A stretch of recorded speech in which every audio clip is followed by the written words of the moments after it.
Hello guys, this is Eric from Brushhammer Dice, and today I'm going to show you my 3D setup for Gloomhaven Jaws of the Lion scenario 14.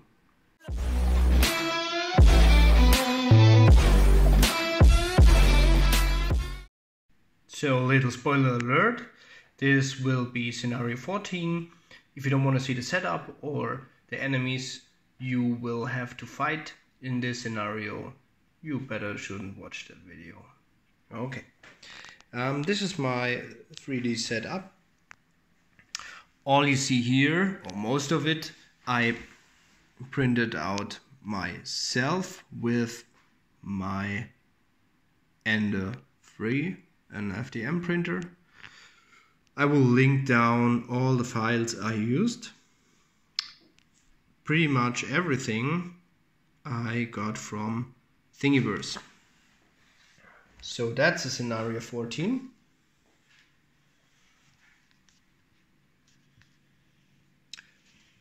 Here we got a door from the Max Hack system. You can open it up like this, so you don't have to use that blue markers. Here we got some fanatics. I actually used the cultist models from Thingiverse, they're for free. And the vipers from there I printed out myself as well.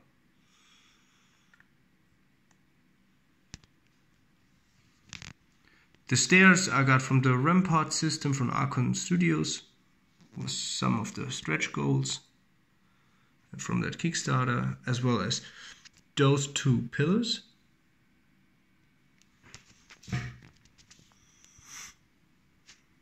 I think the chest was from that system as well, and the chair too, but there are a lot of files on Thingiverse for free you could use for that.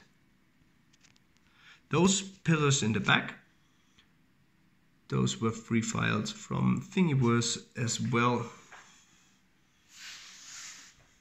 Actually pretty easy setup. You just need a couple of walls for that and just put it on the board, and I think it gives the whole board a much more dimension and depth for it. For the third kind of enemy in here, the blood imps, I used for them squigs from Gloomspite Gits from Games Workshop. I think they fit pretty well for that. Those were actually squig hoppers, but I got some left over from Warcry, so I just put some green stuff in the holes on the back and printed it and painted it. So, and I got some card holder from Thingiverse as well. You put the monster in there and the cards, and you just can draw the cards, flip it over and use it. I'm going to print out some more of them. It helps a lot for organizing the game. For wound tracking, I use just some dice to put it next to the model.